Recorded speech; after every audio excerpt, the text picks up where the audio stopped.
Professor Carnes, professor in the government department. He is a member of the Society of Jesus, which means he is a Jesuit and he shares something in common with Francis I. And it's been a very exciting time for everybody, but certainly for the members of the Society. Professor Carnes did his undergraduate work at Stanford University. He also did his PhD at Stanford University. He is a well-known expert on Latin America, where he looks at issues relating to labor and a variety of other things. Professor Carnes is an award-winning professor at Georgetown University. He has won both the Bunn Teaching Award, which is the award that's given by the College of Arts and Sciences here for the best teacher annually. And he is also the winner of the Dorothy Brown Award.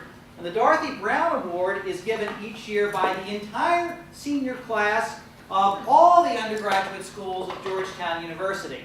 So, without any further ado, I will turn things over to Professor Carnes. Thank you. And you know, Tony has won, I think, every one of those awards 2 or 3 times. So, I mean, it's good to be in your company. And I'm really thankful to Mark and Tony for inviting me to be part of this panel today. I learned a ton in reading these papers. They introduced me to some really important ideas. And I was especially struck by the way that, in a sense, the human development field is, and in this book, has the opportunity to take stock. And in a sense, reflect on, where have we come from and where are we going? And especially to couch that in the terms of human dignity and to give that a sort of pride of place and become the lens through which we interpret what we're doing. As I read the papers I'll be discussing today, it struck me that they make contributions in this sort of taking stock in 3 ways. They touch on theoretical development in the field. They touch on empirical development, better measurement, and often better reflection on the data that we can gather. And finally, they develop our ideas about policy prescriptions, so what we might do in response to the data and our new thinking about these issues. So what I'd like to do is briefly talk about 2 of the papers, and then we'll have a chance to discuss those 2. And then we'll come back and discuss the 3rd paper, Raj Desai's paper, when he shows up in about half an hour. Okay? So let's begin with the paper by Anup Singh, which I really enjoyed reading, on inclusive growth, institutions, and the underground economy. This paper explores an incredibly important topic, which is one that we've only become more and more aware of as we've found ways to see it, right? The underground economy, the shadow economy, these markets that occur off the books, in a sense. So we've always known they were there. We often have a hard time, though, conceptualizing them, measuring them, having a sense of how they function. And so the first contribution this paper makes, actually, is an empirical one. It helps us turn our eyes towards the size of this shadow economy in a number of different settings. It shows us that roughly 15% of the economy in advanced economies, it takes part in these markets, whether it's informal markets, whether it's kinds of sales that are going on off the books, hiring and jobs that are off the books. And somewhere around 30 to 40% of market activity happens in informal settings in developing economies. So that's a huge portion of the economy that, if we're ignoring it, right, if we're only focusing on the formal economy, we're missing most of the game. And in fact, in some developing countries, it's more like 50 or 60% of what's going on within the economy is happening there in these shadow pursuits. So first of all, an empirical contribution that I'm really thankful for, because we need to keep our eyes on how big this issue is. Second, theoretically, it suggests the importance of institutions in both creating the shadow economy and fostering it and keeping it going.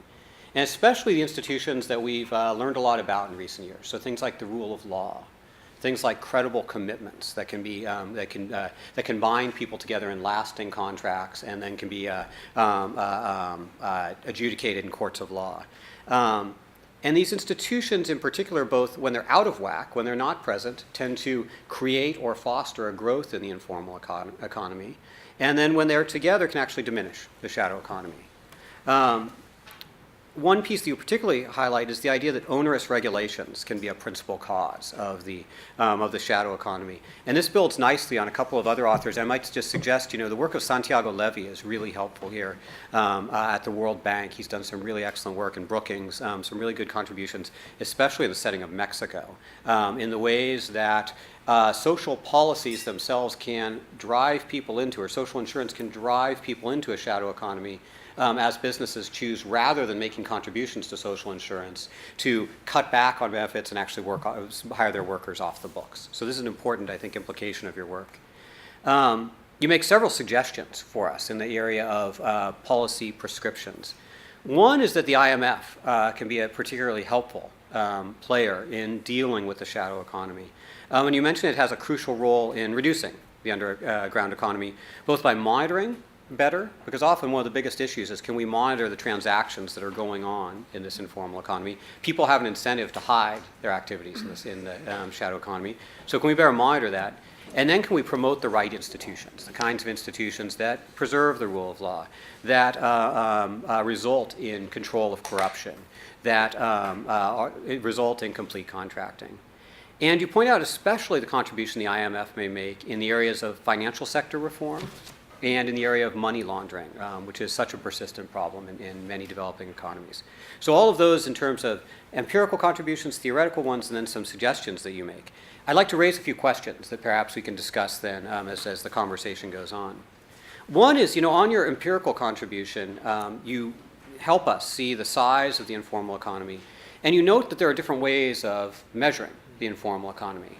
In the end, at least in the way the paper is written right now, I wasn't sure which one you had chosen to make your main measure. You mentioned, one way to get at this is, well, we could look at the amount of currency, the amount of cash that's in the economy, because most things that happen in the shadow economy happen in cash transactions, not through banks. So this would be one way of measuring the size.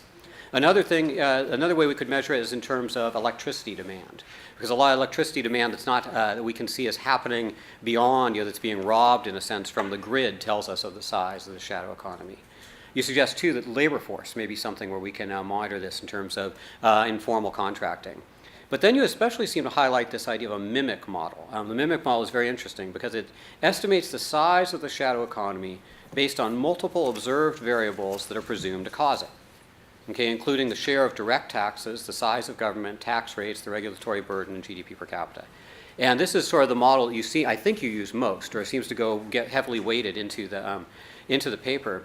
But this gets a little tricky because then later you'd like to say that institutions, and especially these institutions that are misplaced, right? Institutions like too high a tax rate, a too interventionist government, a regulatory burden are the things that cause the informal economy. But you define the informal economy as those things, and so this becomes problematic because there's no way that that could not be the cause. If it's defined in terms of those, it can't be. This can't be. We've got a circular argument, basically.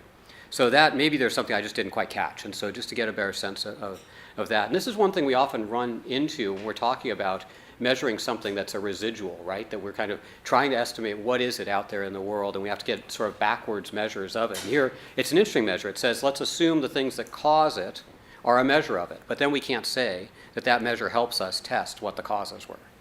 Okay.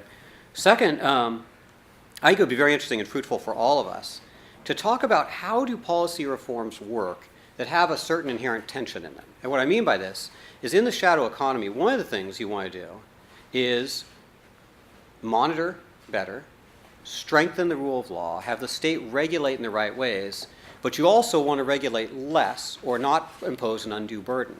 And so we have this tension between a state that's going to do more to make the markets more free, more open, more visible, and get people into the formal market. But at the same time, it's supposed to not do too much. And I think that's a tension that, it's hard to know what the right balance is when we're doing this. And finally, the really sort of deep, knotty question for us, the question that's so hard to untie the knots in a sense, is how do you create institutions? So if you take the DeSoto approach, well, there are some things you can do on the ground, right? So you can start, titling land. You can start, formalizing bits and pieces of the economy. But even when you do that, you can't be sure that all people will immediately adopt the right incentives, right? We'll automatically start responding to all the incentives. We sometimes have this sort of mechanistic idea that once you put these pieces in place, everybody will start following along. They may not either understand the incentives, or the incentives may appear different from their perspective than they do from ours. So this is a deep question at the short-term level. But the bigger-term question, and you mentioned a couple times the work of Acemoglu, Johnson, and Robinson, and their work actually talks about institutional development over centuries. It's not something that's done in the short term. So again, how do we, when we think about this pressing problem today, think about solutions in the short or long term that actually can create the kinds of institutions we'd like to see? So I think it's a very productive and fruitful essay, and I think we'll have a good conversation about it. Let me go on then and briefly address the paper by Rosalía Rodriguez Garcia, which in a sense is an applied paper looking at the HIV/AIDS social stigma and putting human dignity at the center stage in global institutions. Again, this is a fascinating paper that really does a nice job of tracing out the evolution of HIV and AIDS policy and responses to it through time. Theoretically, its theoretical contribution, I think, is to really highlight this idea. It's the topic of the book, right? Human dignity, and how human dignity fits into our discussion of HIV/AIDS. So it's not simply a technical discussion of how do we face a pandemic, but it really is about the human dimension, and the human dimension on so many different levels. As someone a little bit from the outside and studying HIV/AIDS, I appreciated how you described the evolution of policies. First, from governments that said, let's discriminate, right? Let's isolate, let's put people in exclusion, to a policy of non-discrimination, and now to a reframing in terms of human rights and dignity. It seems to me that those are three discrete steps that really represent massive changes in our thinking about the pandemic, and especially about the human side of this. Throughout the essay, you highlight the personal level, the individual level of the disease and the public policy towards it. And you give us this nice two-dimensional space. And again, this is a big theoretical contribution. A two-dimensional space in which to think about the tensions of policy. So a tension that you say it's between discourse and action. So, both will we say the right things, will we start to learn what are the right things to say, and then will we follow up on those? Will we do the right things? And these are sometimes in tension. So how do we move from discourse to action? And then secondly, this tension between global commitments and local impacts. So commitments, they're often made either at the global stage, the UN, the World Bank, people saying this is our commitments, countries signing on, and then this actual implementation at the local level. How do we actually carry this out at the local level? And it's nice that you propose that both of these are in the same policy space. So there is this sort of, fourfold, or two-dimensional policy space, right? One about, the discourse and the action, and the other about the global commitments and local activity. And so I think this gives us a nice thing to think through. I'd actually like to see you develop that maybe a little bit more in the paper, and think about, are there sort of four, because I immediately started thinking, does this create four boxes in a sense? One where you've got more of a local emphasis that's more action-driven, and maybe one that's more local and discourse-driven, one that's more international. So I don't know, it would be interesting to think through, are these four policy spaces, or are they just pointing out kind of tensions that exist? Empirically, you do a very nice job of showing the development of HIV/AIDS policy from 1981 forward. And I appreciated learning more about the activity of some of the major international agencies that are involved in this. So both the UN, and then you spend quite a while talking about the Global Fund. And I asked myself, and I'd love to hear you comment a little bit more about what does each of these actors do particularly well? Is there a division of labor? And so does the Global Fund do some things better than sort of the UN writ large, or local governments? And what does each do less well? Are there certain things that maybe they should be ready to defer on, say, hey, this would be better if someone else does it? You highlight the challenges inside the Global Fund of being a multi-stakeholder organization, right? The kinds of coordination that needs to go on, the different players and the different pressures that actors can can feel as they try to interact. I'd also love to hear more about sort of what the advantages of multi-stakeholder IFIs are, right? So we've got sort of the challenges. There's also these advantages, and we can think those through, I think, in a particular way. One area that you highlight after talking some about the UN and the Global Fund is PEPFAR. And PEPFAR is such an interesting model, both as you highlight, because it has so many really serious limitations, and we have real concerns about some of the issues about the way it's designed. And you note in the essay many of the criticisms that have been leveled around it. But then you also go on and say, wow, it's had these really impressive results. And I was struck at the end, how should I think about this? So should I think this is actually a success, even if it has all these clearly critical elements? Should we eliminate PEPFAR because of the criticisms, or should we keep it and try to change it? I mean, I thought this was really interesting, and I would love to see you take a stand on that a little bit more. I also think, maybe thinking a little bit more theoretically and generally, I think the idea of human agency really represents a huge sort of mind shift in dealing with the pandemic, as I said kind of at the beginning, right? So, from discrimination, non-discrimination to this human rights idea, and now this human dignity piece and human agency, and you do talk about the way agency can be enhanced. I think you could actually draw a little bit more on some interesting literature. So Amartya Sen is someone I think you could, certainly quote and highlight a little bit more. Martha Nussbaum, I think, would be someone just that you could bring in more because they help us really think through, especially in a sense, this historical development. And now, we have this new development discourse. Happily, we have this new development discourse. So it's nice to highlight, wow, look how far we've come. One way you talk about that, and I think is particularly helpful, is when you discuss stigma. And that seems to me another piece that's really crucial to your contribution. Stigma that applies to sex workers, that applies to drug users, men who have sex with men. These stigmas can discourage individuals from getting the kind of treatment they need. They may be concerned about legal punishment for these activities, right? And that we know has fundamental problems with ever treating the pandemic. And so you highlight in a great way, we have to diminish that stigma if we're ever going to, diminish that stigma, enhance the human dignity if we're ever going to really face this issue. A couple more smaller points that just occurred to me as I was reading. One was you do a very nice job of highlighting the example of UN Plus. And UN Plus is this great program within the UN that employs people living with AIDS. And is able to have a non-discriminatory policy towards them, in fact, a policy that helps them, continue to work while they face the disease or face having the diagnosis. And I wondered, if lessons from it could be, if you could draw those out a little bit more, the lessons, and think through how applicable are they as a model for either other countries or other organizations. It seems to me the UN is very fortunate in that it has, it doesn't have extensive funds, it has enough funds that it can do this. It can make this choice and this commitment, where we might think more cash-pressed economies, especially those that have a large shadow sector that maybe aren't seeing as many tax revenues, might not be able to afford. So what should we learn from that? How can we do this? Is there a way to do it kind of on the cheap that would allow countries to carry this out? And finally, I especially like the way you frame the need for a social transformation. You do this particularly well on page 17. And it seems to me that there are two pieces to it, and you name them quite well. One is for bodies like the UN to name the individuals and the social groups that experience particular stigma. Because often states are reluctant to name those people, right? And they don't want to say, oh, these are the ones that we really should be focusing on. So the UN actually has a particular ability in highlighting, here are the targets of policy that we need to be aware of. Again, the sex workers, drug users, men who have sex with men, and we may even find other groups as time goes on. So that seems it's really important. And then the UN has this important role in setting benchmarks and helping states think through benchmarks and, in a sense, holding them to their benchmarks. In a way that perhaps we don't see if states aren't held with their feet to the fire. So again, I really enjoyed reading the paper and learned a lot, and I hope that sparks some conversation for us here. Very useful, thanks.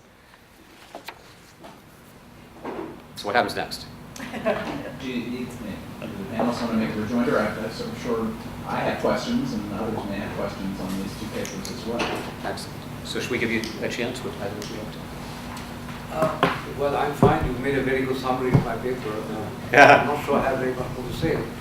I would say just a few points. That is, we've tried to, but we've taken for granted, based on evidence, that informal sectors, we call them shadow economies, informal sectors really detract from productivity in those sectors where they operate, from the growth of those sectors, and fundamentally from inclusive growth.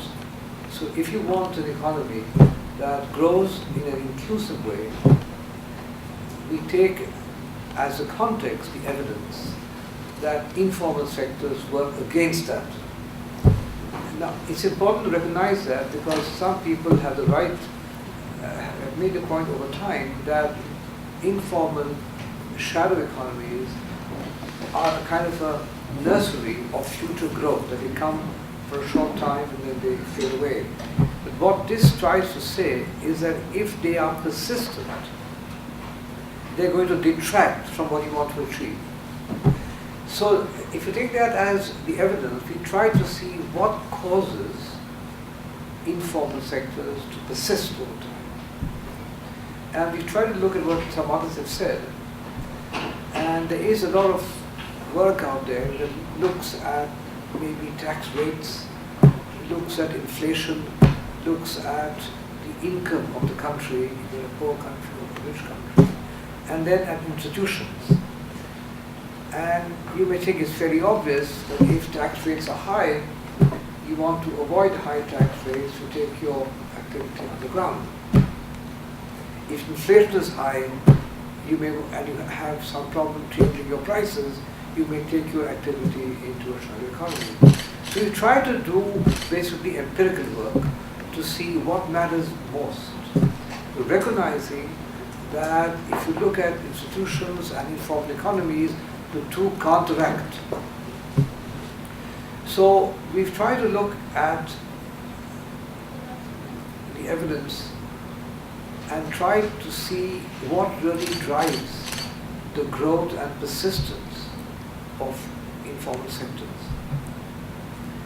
And we've looked at tax rates, looked at inflation, looked at income levels, and then we've looked at some indicators of institutional development, looked at the rule of law, corruption, and we've taken an overall governance indicator based on 6 variables. We've tried to update studies that have been done. We've looked at the size of the informal economy, looking at work done 2 years ago by other authors and updating it, trying to blend in 3 indicators on currency, labor force participation, and so on.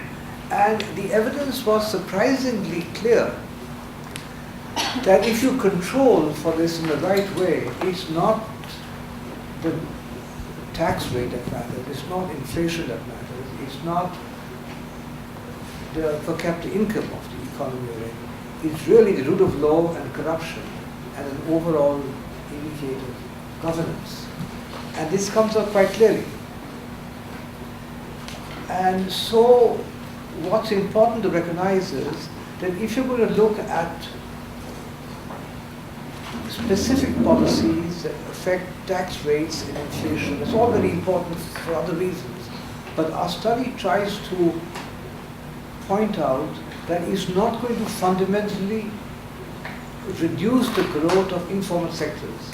So if you do want to control the size of informal sectors, you've got to work on the institutional side, domestic institutional side, the rule of law, corruption, and so on. And we found the evidence here to be very clear. And so the issue is, what can we do to help the building of institutions? It covers a broad spectrum. And so I've tried to look also at what international institutions can do, especially the IMF. And I've tried to say what the IMF is doing and what more can be done.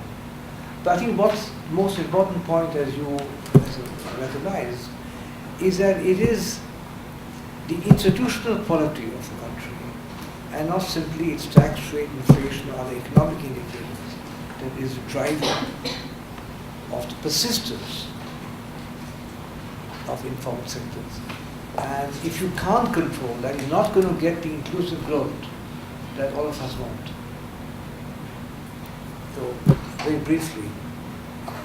Would it make sense to do some conversation on this? And then maybe would that make sense? We'll do a few more minutes on this because I see several hands coming up. Yes, please. Yeah, Michael Moore from International Development Concentration. I noticed that you cite Douglas North in your footnotes. I'm wondering whether you're using the term institutions in the same way that you're using the term institutions in your papers, and whether it matters. Because I think you're using the term the way an institutional economist would use the term in your paper. But I want to clarify that. And I think that there may be a difference in how you're talking about it. Can we talk about institutions in the larger picture of the book as either intergovernmental institutions or amalgams with sort of multi-stakeholder partnerships?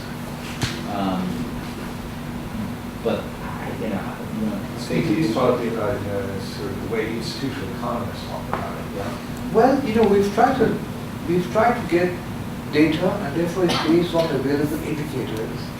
And we've taken this blend of 6 indicators that focus on voice and accountability, political stability, government effectiveness, regulatory quality, the rule of law, and control of corruption.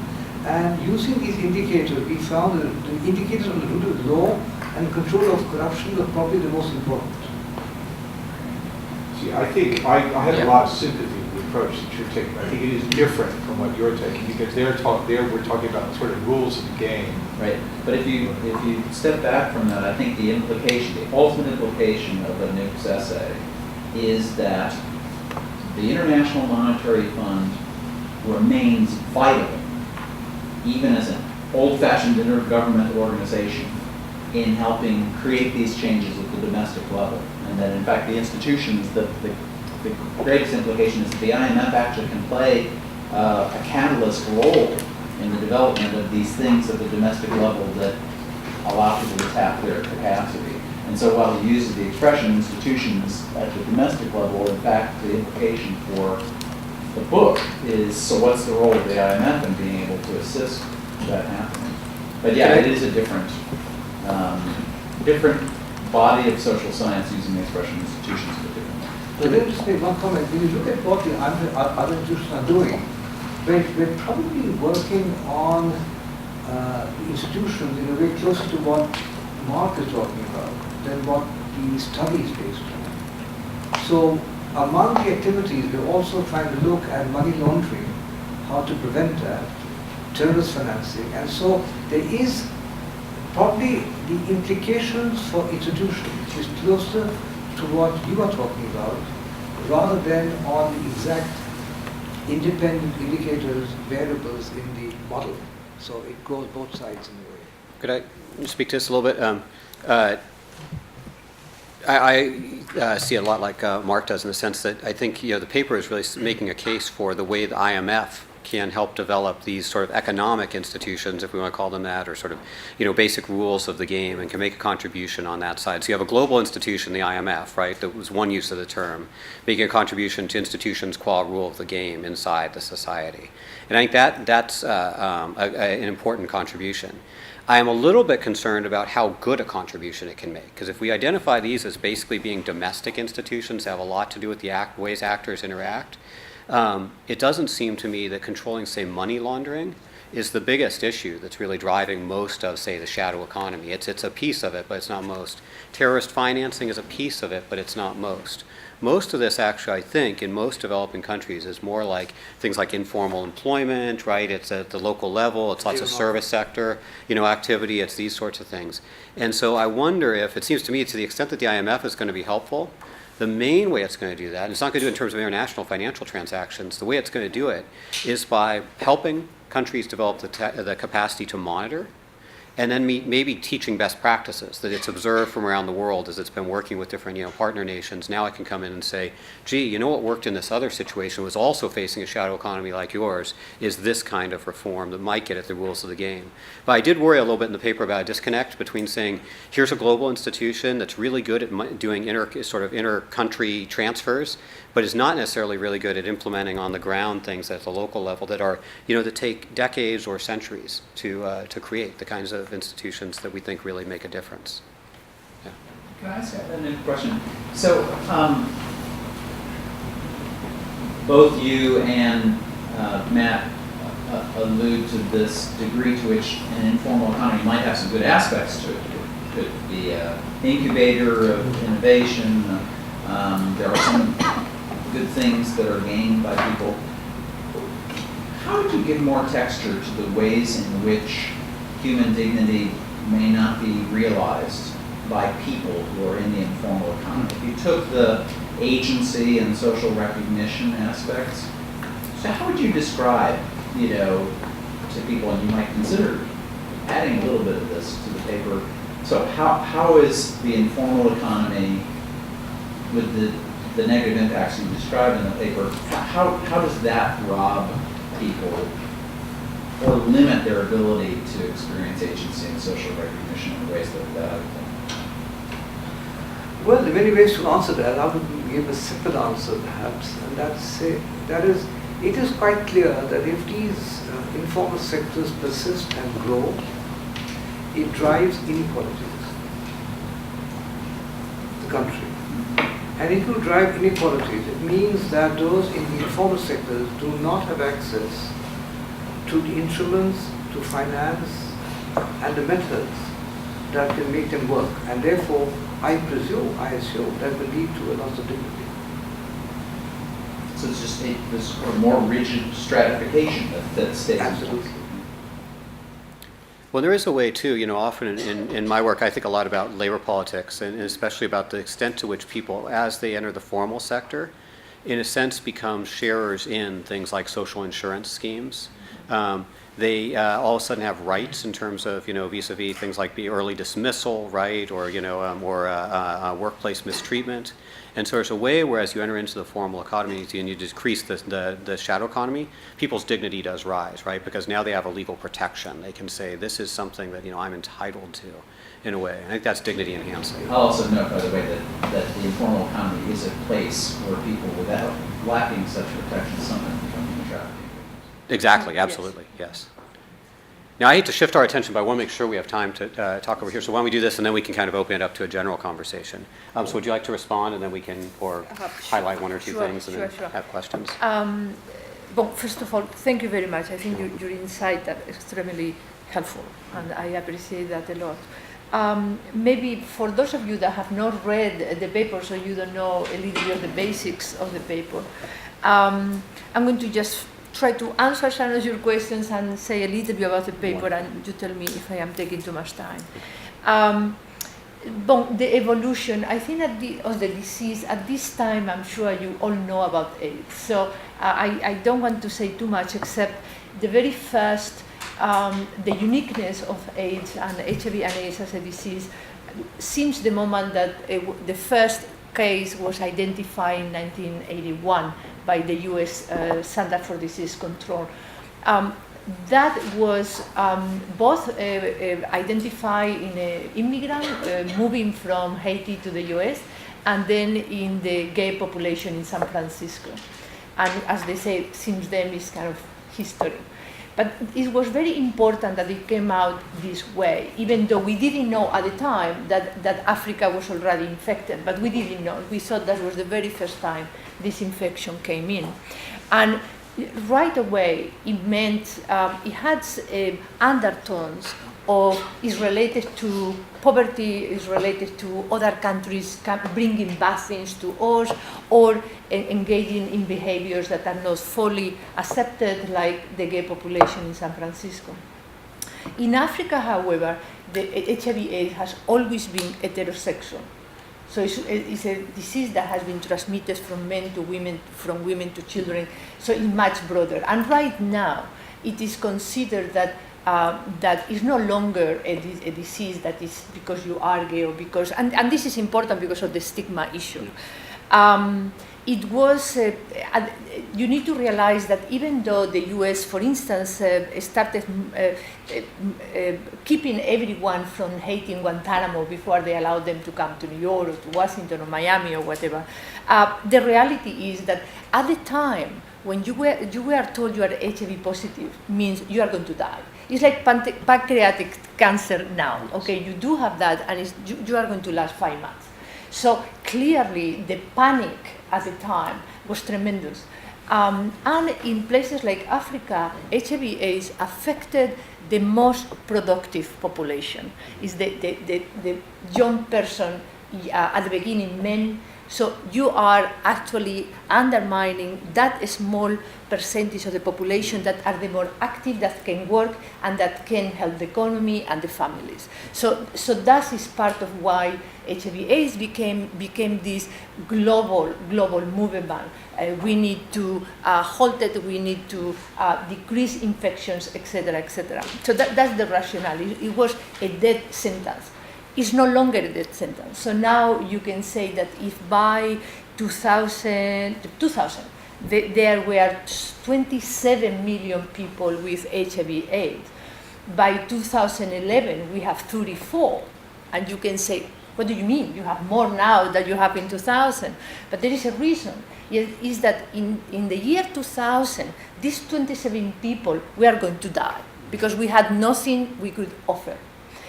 However, as more and more people, men, women, and infants as well, are under treatment, then what's happened is that you are keeping people alive for longer. So that even though prevalence, but we can say there are 34 million people with HIV now, but these people are living with HIV and are having healthy lives within reason, productive lives, they keep their jobs. And part of your point with the UN flaws, this means people who are working in the UN system who are HIV positive. They might or might not have the full disease, but they are HIV positives, and like you and me are continuing their current life. So this is a little bit to tell you why there was such a incredible global response to HIV/AIDS. Now, in terms of some of the theoretical issues that you mentioned, in terms of human rights, clearly. UN and the UN Agency for AIDS Control, the Global Fund, I mean, the United Nations and friends work under the big human rights declaration, okay, under that. But I am proposing, I think you got it very, very well in the chapter that is not, human rights is not a situation like, it's not a linear situation. Now we have human rights and now we don't and now we won't. That is those tensions between talking and having a discourse and the UN, we are so good at it and we can be so articulate about it. And even when you are a real believer, then what do you do when you go back to your country? Do you have the right, do you have the possibility to change law and legislation that might be discriminatory, can be punitive, even if you try? So I am suggesting that it's not going from one to the other, is to balance that, because we cannot eliminate it. So they are in the same policy space. They are not for policy space. And the same with making global commitments, and then the impact of AIDS. Because at the end of the day, AIDS is a disease and impact you as a person, how your colleagues treat you, some of them might feel comfortable, some might not, how your community treat you, social recognition become extremely, extremely important, or the lack thereof, because you have this disease. So in my mind, it's the same policy space, and it's not either or, it's a balance that will have to be addressed. Could I just parenthetically say, yes. I think I might avoid the language tension then. I might say it's something about, the needing a sort of the complex policy that includes both, or something along those lines, because, at least as it was portrayed in the paper, and in fact, sort of the diagram kind of suggested that these were these two poles, and actually saying, no, they're not poles, they actually have to go together. We need local and we need global. We need, what's that? Yeah, it's a good question. I mean, no, yeah. I think the tension in my mind was that there are tensions. I mean, you can never, no matter what you try to do, it's so easy, relatively easy, to make commitments at the global level, and then you go back to your country and you face the reality of what changes can I make in the policy realm. But I will think about it. Yeah, because they're not zero sum though, right? So making a verbal commitment doesn't mean you can't act, right? Or doing something locally doesn't mean you can't do something internationally. Yeah. So that's where I get a little nervous about putting them on a dimension. But I do think it's it's important to highlight all four. Okay. Yeah. All right. Then the point, the paper focuses in 2.5, I guess, two institutions, and then PEPFAR. Yes. One is the UN Agency for AIDS, which is a co-sponsor actually. So there are 11 UN agencies that support and are part of UNAIDS. And the other is the Global Fund, because these are the only two groups that were almost only working on AIDS. Related to PEPFAR, and I will address a little bit better the challenges and advantages. PEPFAR is very interesting. I was working on my second draft or 22 draft, I don't know. And here it is, the outcome of the PEPFAR evaluation, because I am in the network, so I checked those things. It just came out last week. It was perfect. And the evaluation is surprisingly superb. Yeah. We all expected that it will not be bad, And the reason is that nobody in their right mind, after 4 years, will tell the US Congress that all these billions that we have been all giving didn't account to much. So evidence is very important, but we kind of knew that I was involved in some of the meetings about the PEPFAR evaluation.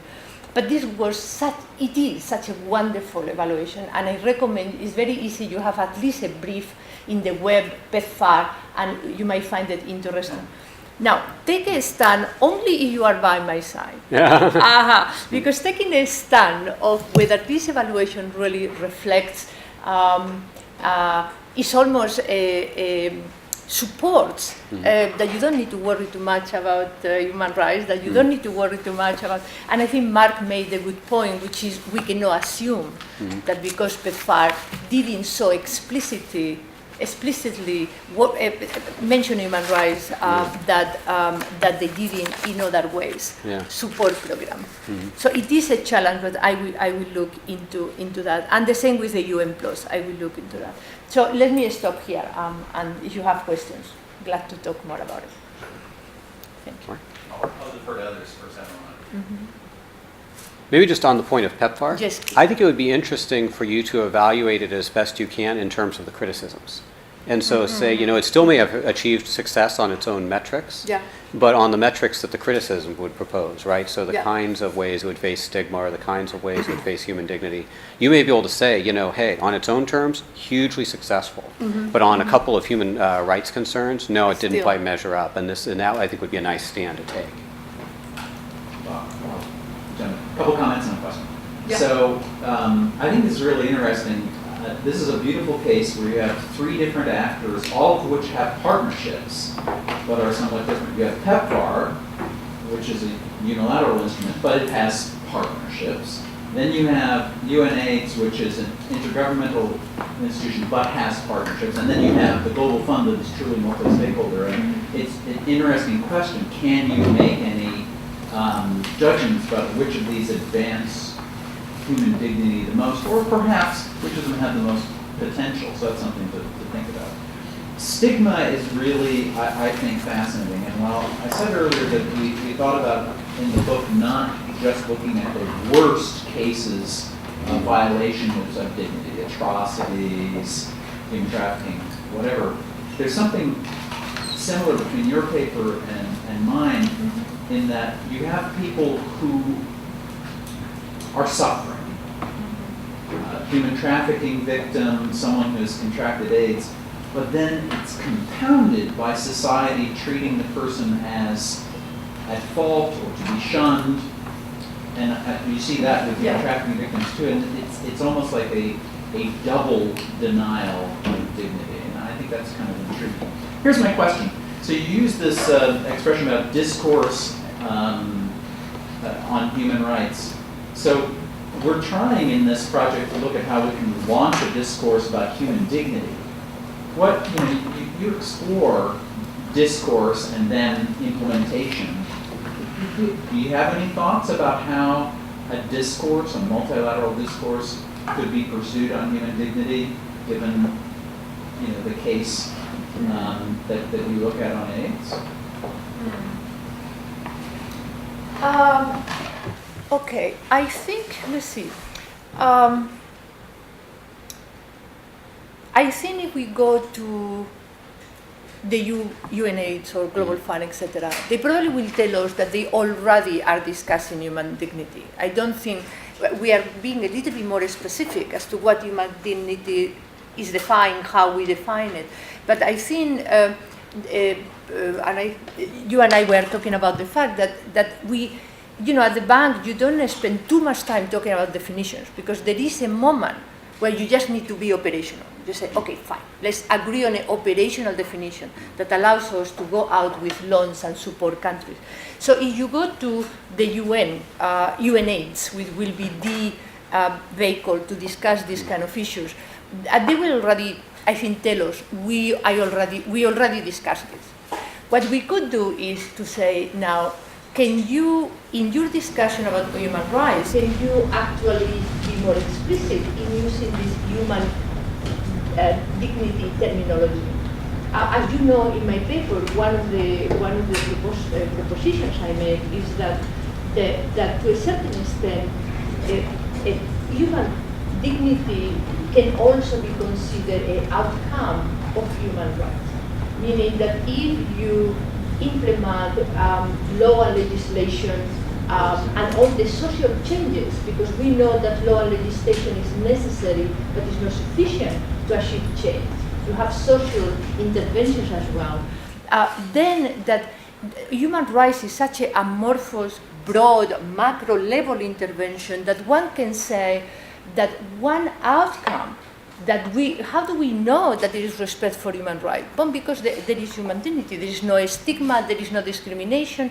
So I am positing that yes, that might be a way to look at it, that also is easier for some of the international agencies to see, aha, then I can do something about this, as opposed to just only having a law. So this concept that necessary but not sufficient, I think, and the fact that one can be the outcome of the other, I think that is good. Especially because there is a measure of human dignity. There is something called the Human Dignity Index, and there are in the paper data that shows that there are more than 100 countries right now that has punitive laws against any of these behaviors, whether it is drug use or is sex work or is men who has sex with men, more than 100. One study in Africa alone, out of 11 countries, 9 have punitive laws. One didn't say anything, and only one, South Africa, had anti-discrimination and anti-stigma law. I mean, and we are in the 21st century. So it is very important, and this is something that you can take action about. And that, I think, is also a way to, in my experience, international agencies are reluctant sometimes to engage, even though we don't think so, but to engage in discourse for discourse sake. So this is the tension with the action. So what do we do about it? But then nobody knows exactly how to handle it. And that's what, for me, was the tension. But so you engage in discourse as a way to be able to engage in a more productive way, in a more critical way, in a more strategic way. Please. Yes, I have a question if I could return to Anurag Singh's paper, if I may. Sure. And I'll preface to say that I'm approaching this from the institutional economics perspective of institutions. I agree with your premise that formalization of the economy ultimately will improve inclusive growth. However, whenever you talk about changing institutions, you create winners and losers. So if we contrast the end state of a formalized economy versus the process of formalizing an economy, do we just accept the fact that in that process we may be curbing the individual agency of some for others? Or is there some way to manage this displacement process that we can ensure that individual agency is not restricted? Well, there are always transitional costs, and there will be winners and losers. But I think the fundamental point is that over time, if the economy is going to have higher growth, more inclusive growth, it basically comes down to ensuring that agents in the informal sectors become agents in the formal sector. They acquire important instruments, property rights, and that's important. Now, how do you pay for costs? That's a factor. There are transitional costs, and I think you will see in many economies they are trying to rebuild the kind of transfers they give to losers to make them conditional on certain activities, these conditional cash transfers. Short answer. I want to make sure that we have time also for Professor Desai's paper. So why don't we go ahead and move on to that, and then we can come back and have sort of a general discussion. We'll take his paper for a little while and then have a general discussion. I found this paper fascinating, entitled The New Global Landscape for Poverty Alleviation and Development, Foundations, NGOs, Social Media, and Other Private Sector Institutions. And just so you know, Raj, I kind of summarized these papers in terms of their empirical contributions, their theoretical contributions, and then their sort of practical applications or implications for policy. And in your case, you confront us with this really important empirical development right from the start, right? That, wow, private aid is nearly as large as spending by the World Bank, and it's bigger than USAID. This is an incredible development, right? That so much is being channeled through these private channels. So that, in and of itself is something that I think, makes us rethink how do we think about the landscape of aid and development. And you take a pretty optimistic view of this development, at least in terms of human dignity and how this might be human dignity enhancing, both for donors and recipients. So it has promise on both sides. Now, theoretically, I think you make a huge theoretical contribution here in terms of helping us think through how private aid differs from traditional overseas development aid by governments or by international agencies. And you highlight how ODA, has this generally has this circuitous and sort of costly route to the end user. And you point out, empirically, only about half of it gets, a lot of times to the end user, although it does have better monitoring. So that'd be the one, advantage to it. But you notice that private aid dramatically reduces the route between the donor and recipient, and there can be this, almost direct connection between them, reducing transaction costs, reducing agency costs. Again, albeit with the proviso that it might be not as well monitored, it's sort of a larger level. And you note how it can rely on these person-to-person relationships, especially available through new means of communication, the internet, social media, these sorts of things. You highlight very effectively two different kinds of private aid. These are worth thinking about, how they each function separately, right? So the mega charity on the one hand, the Gates and the Hewlett and the Google approaches. And these have the advantage of, being more data-driven, maybe having less leakage, and maybe even having, in some cases, a for-profit orientation. And it's interesting to think through, and I think you could even say a little bit more about how a for-profit orientation changes the likelihood of achieving human dignity outcomes. So we know it might direct aid to different kinds of uses when you think about what can yield a profit in the short or long term, but does this also yield more profit in terms of human dignity or not, and how might it shunt aid in particular directions. And then the other major kind of private aid that you highlight and spend a good deal of time describing is crowdfunding, the Kivas and the global giving approaches.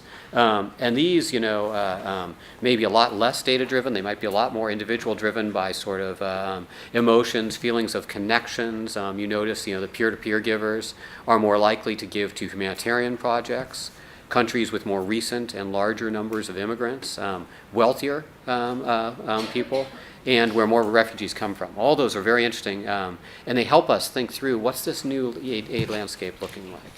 Now you raise an implication of this, and you say that on page 18, probably it's more effective to give money directly to local entrepreneurs than to developing the capacity of microcredit intermediaries. And this raises, I think, a really interesting question for me is we often think about microcredit as having been a big important development of the last, couple decades. Is this something that's now going to start disappearing, and would we like to see it disappear, or is it going to be crowded out by this direct peer-to-peer giving that's happening from the outside? And what will be the implications for losing out on that local microcredit market? Is that going to somehow change the development, especially the dignity outcomes? Let me summarize for our readers some of the takeaways from your paper in terms of implications, and then I'll highlight a few questions to finish. So first of all, you point out that private aid is probably a complement to overseas development assistance, state-led or multilateral, and not a substitute, so we shouldn't think that this is going to solve all the problems. You note that it capitalizes on this multi-layer connectedness, which is something new, this kind of ways that actors can know each other on all these different levels. You note, actually, interestingly, that it may promote reforms in recipient countries in ways that we might not have thought of. So if we think about this paper along with Anup Singh's paper, Anup highlighted the idea of how the IMF can play a role in promoting reforms. You're highlighting how actually the flow of capital through these private donors might attract countries to adopt the right kinds of reforms. So it'll make it easier to transfer funds, make it more transparent, may even improve institutions over the long flow. And that's really exciting to think about. And you say, private aid might make foreign aid more competitive, this sort of overseas development assistance more competitive, in that recipients won't be forced with a take it or leave it moment vis-a-vis other state actors that are offering aid, because now they have this alternative source of funding. First of all, I wonder how realistic that is. I mean, in terms of, can they be sure enough that they're going to get this guaranteed funding through the private sector that it'll work out?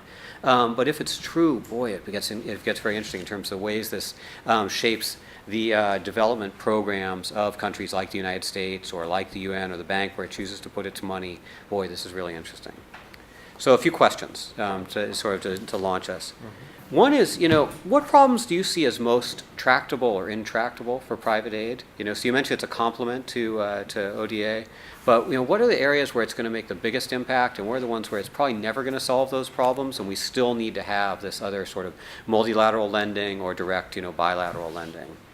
Another concern is, and especially going back to the question that came in just a moment ago, could private aid disproportionately go to the people that are already winners, in the sense that the people that are already connected pretty well with the international sphere, right? And I can imagine these local champions, right? The best ones who know how to portray themselves on, Kiva are going to be the ones that get the most money. And the ones that aren't really good at that are going to be the persistent losers. And so could private aid actually reinforce inequality rather than undermining it? And finally, I worry a little bit about the danger of the poor, especially when we're talking about human dignity, about the poor being kind of instrumentalized, right, for the good feelings of donors, or for the sense of, now I've done my part because I actually have this Kiva partner in such and such a country, and boy, look at what what good I've done. But have I, in a sense, either on the one hand instrumentalized them, while on the other maybe even kept them dependent on me because I develop a relationship with me, and they then consistently keep coming back to me every time they want to grow their business, rather than becoming, in a sense, the entrepreneurs we hope they would be. But again, I learned a ton in this paper. I think it's a hugely important contribution, especially in the theory about how is this private landscape going to transform the way we go about and think about development assistance. Thank you. Thank you. Yeah. Do I respond, or Yeah, do so you can have some response, and we can take questions Sure. in whatever order you like. Yeah, thank you, Matt. Those are great comments. I appreciate the feedback. Let me start with the questions, and then I That can makes sense, raise yeah. a couple of other things. So you talked about the problems of what are the potential problems of private aid, and obviously currently the biggest problem is what you mentioned over a couple of times, which is the lack of monitoring, in the sense that whether it's whether a single billionaire entrepreneur giving that kind of money, or individuals using a PayPal account to provide loans through Kiva, or donations through Global Giving, or through a number of online platforms, there is very little information about impact of private aid. Now, the one thing that I would say is that it took some time for the information on impact and effectiveness of official aid to develop. It was not something that was extensively done uniformly early on. It was something that is now done quite obviously quite often, and quite intensely. And my expectation is that private aid will catch up. I think the incentives are there.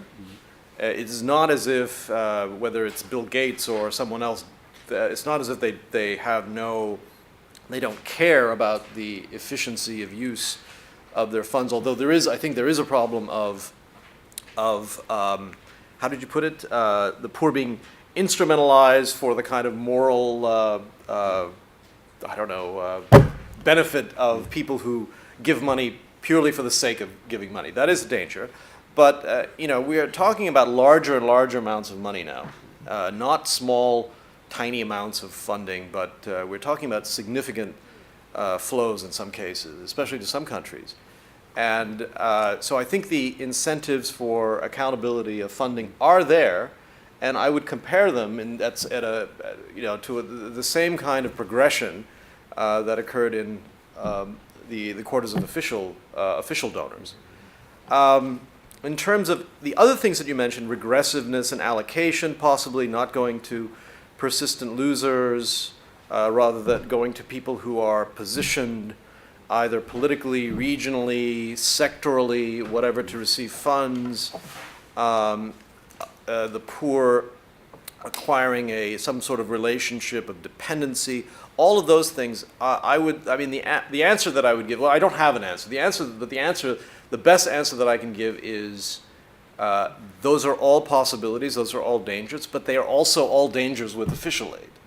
All of those things that you mentioned are quite completely possible with official development assistance.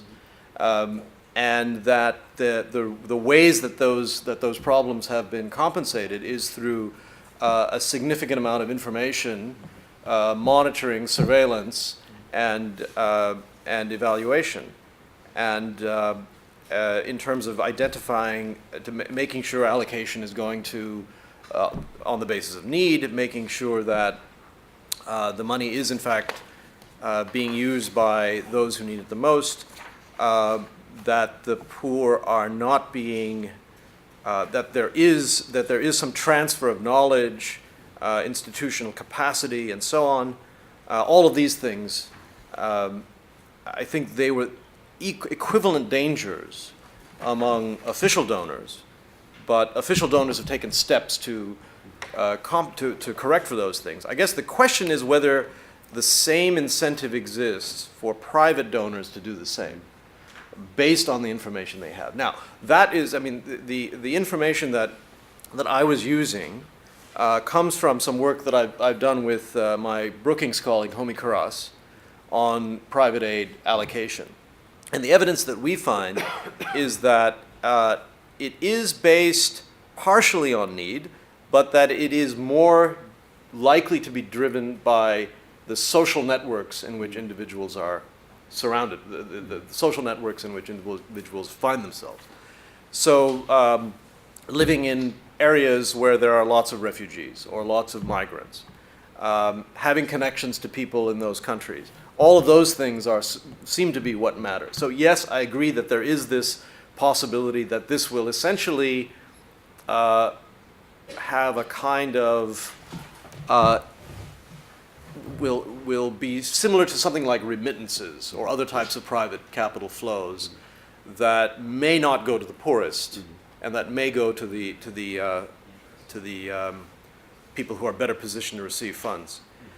This is where the role of frontline intermediary organizations comes in, and you mentioned this in terms of microfinance institutions. Obviously, in the case of Kiva, it's dealing through these field partners that are microfinance institutions, but most of these groups have some partner organization in the field. And I think that if we want a world in which private aid is allocated in ways that we think has the greatest benefit, then it does place, I think, a burden on the partner organizations to interface more effectively than they're probably doing currently. The point that I made about microfinance is that it doesn't seem to matter to the donors, to Kiva donors. What Kiva does is they identify MFIs, microfinance institutions, based on risk. They give them 1 star, they give them 5 stars, something in between. And we essentially find that it doesn't matter how many stars an MFI gets. There are other things that matter. So the riskiness of the MFI doesn't seem to matter in terms of how quickly recipients get their money, which is perhaps a cause of concern. Maybe people should be concerned about high-risk MFIs and versus low-risk MFIs. Global Giving doesn't assess the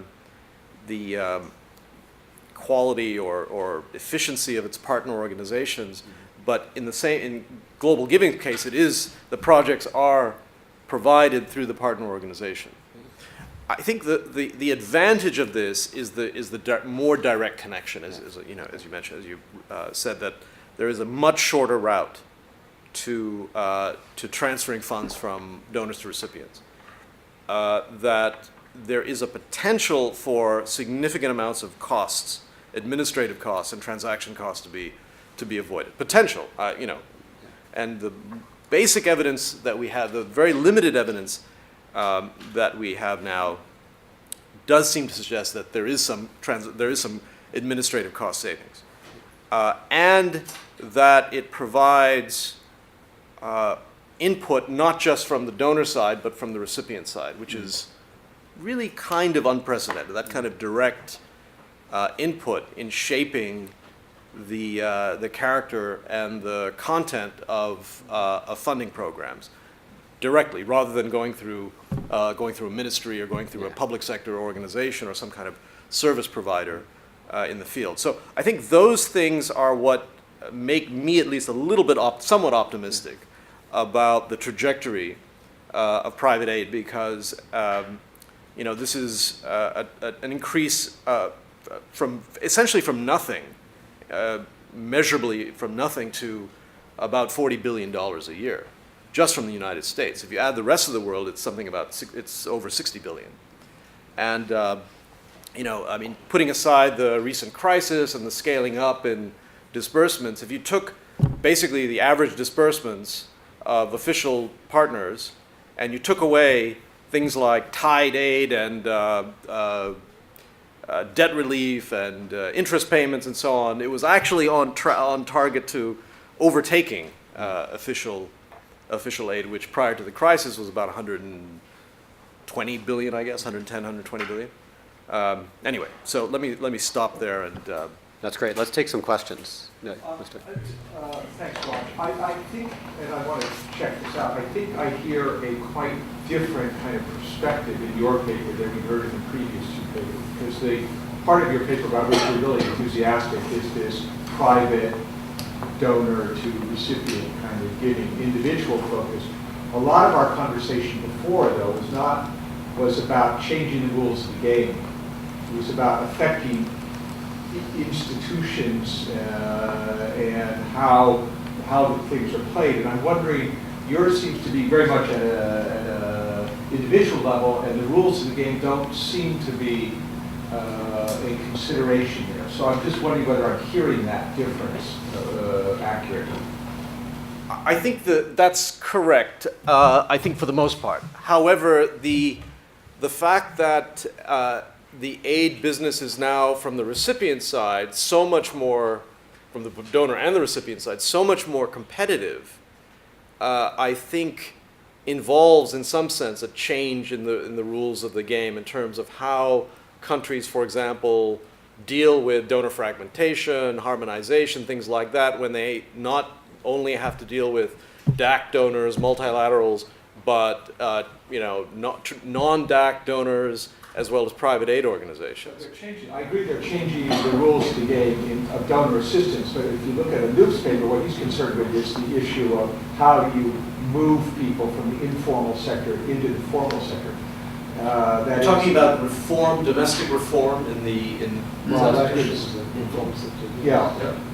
And it's concerned then with sort of the rules of the game for the economy, the operation of the economy, whereas your Kiva donor is giving to this. The Kiva donor is not reforming and it's not touching the rules of the game. I think also Rosalio's paper about the changing social, legal, and official rules with regard to how do we deal with people with HIV/AIDS and everything is very much concerned at a systemic level, whereas the system, the sort of domestic system there, isn't on the agenda of your Kiva recipient. Correct. The Kiva donor who gives $25 as part of a $1,000 loan is not going to really change that. My point is that there may be incentives, if you're talking about governments, in terms of reforming the rules of the game, there may be incentives for governments to reform based on the fact that there is, it's not like you don't, when we go Christmas shopping, we have this abundance of cell phones and mobile phones to purchase. I think probably very few of us wish for the good old days when all we had to do is go buy our damn black AT&T phone that we could then plug in the wall and everyone would be happy. I mean, now I think it's a similar transition in terms of what's available to recipients. One small thing just to link up. Is there evidence that the private aid of this sort goes to activities of people in the informal sector?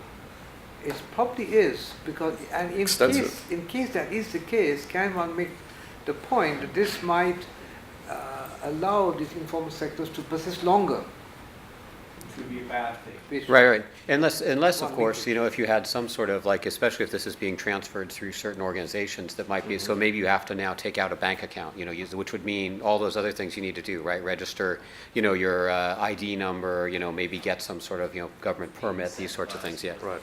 Exactly. So it could be something that incentivizes. It could be. I can see reasons why it would persist. That is, the recipients in the informal sector would continue to receive money through, just as remittances might perpetuate the informal sector. But on the other hand, I can also see how, when it comes to micro entrepreneurs and so on and so forth, it's actually encouraging people to enter a formally intermediated financial system to register and so on. So, I can see it moving in both directions. But I guess my point is I'm not too concerned about that, because I agree those are concerns, informality and so on. I understand that.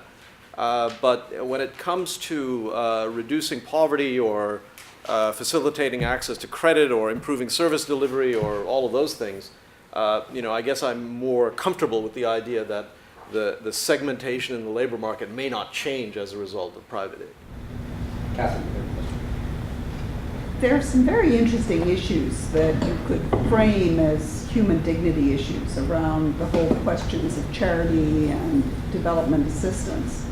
And one thing that would be interesting to sort of reflect on are some of the reflections within organizations like CARE about the implications of a rights-based approach. What does a rights-based approach mean versus one that's not rights-based? Or I know that some organizations in the Netherlands also are involved in a lot of processes like that. And it's sort of the implication of ownership. I was thinking, you have all sort of government dignity as well, the respect for the sovereignty and how that plays out in the attitudes, the sort of shift from charity as being something that benefits largely the giver rather than the receiver, which is the sort of deep traditions of charity moving into something that has more responsibility.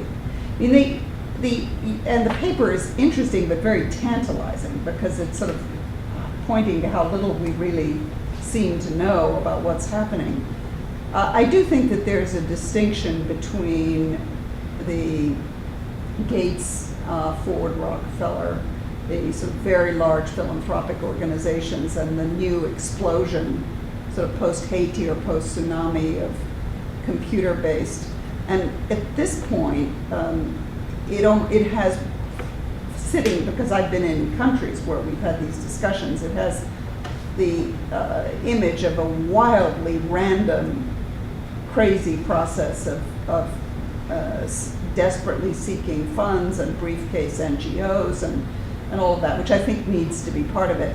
I think another part of it is that the sort of development aid world has moved from this project towards much more programmatic, and that's linked to these concepts of human dignity in the sense of ownership and respecting the right of the people and the governments of the people to have some role in determining where aid goes and conditionality and all those issues. So with the sort of wildly inefficient multiplication of projects, you've moved away towards sector approaches, et cetera. And now you have this multiples greater decentralization in the tiny projects and the micro projects and the blue-eyed, Sri Lankan fishermen. So I think there's a real exploration to be done there that adds a whole dimension that I don't think is completely highlighted in the overall framework. But I did want to ask you one question, a tantalizing sentence which is on the last page. But to make this competition work, recipient countries must be free to choose whether aid is channeled through an official government project or through a more efficient NGO provider. And I really wondered, did you mean that? And if so, what is the recipient country? Is it its government, its local government? Is it the people take on a referendum? How would one deal? Because that is the serious issue of ownership. I mean, it comes up all the time in Haiti. do you respect the elected government such as it is, or do you have, as the international institutions often do, a sense that we represent and understand the people better than their government? How do you deal with that? Well, I absolutely meant that, and in fact, I actually love the idea that there are a bunch of what you called briefcase NGOs traipsing all over a country, trying to find opportunities and recipients for funds. I love that idea. I mean, if it's something that the recipient wants, obviously it's up to the recipient to decide if they want to segment NGOs or donors or whatever by sector or be involved in harmonization. But the idea that donors are going to get together and decide how they divide up the world or divide up the sectors within a country, that I don't like. And I like the idea that there's this explosion of all these instruments. Now, in terms of the recipients, in terms of how is it they're going to decide, I really don't care. I mean, as long as the recipients decide however they want to, make that decision.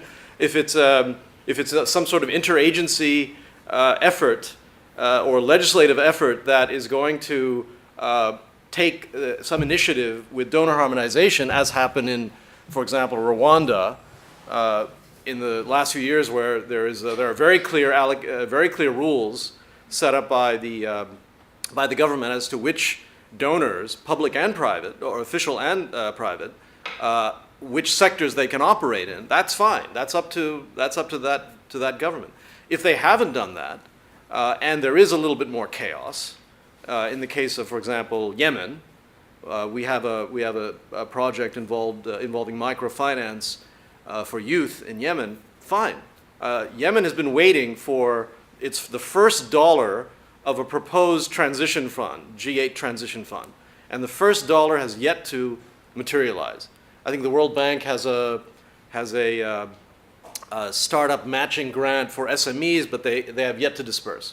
The USAID, I don't think, has dispersed the first cent. The other G8 countries, nothing. And by the way, the 250 million is now going to be about 40 million because of budget constraints in all of the countries.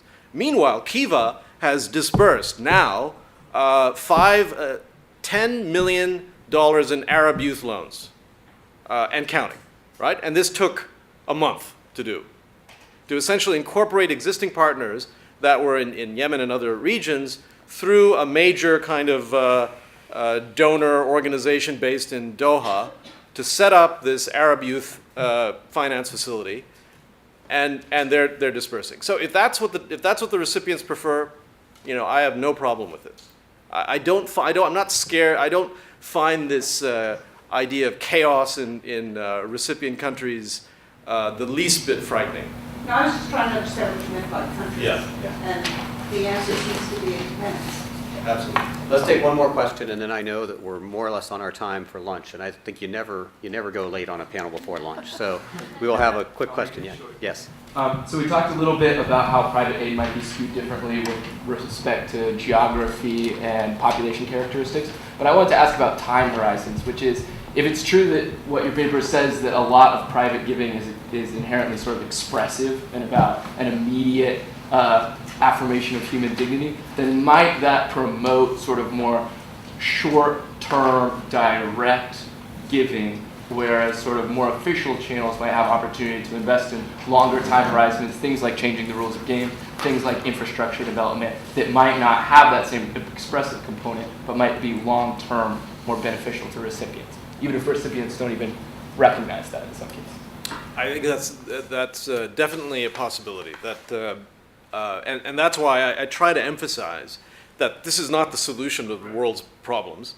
That there is obviously a major role for official development assistance, government-to-government assistance, or international organization-to-government assistance that is better planned or whatever. I completely accept that there is private. I don't want to privatize these operations. I just think that there are major gaps that can be filled by private donors collectively or individually.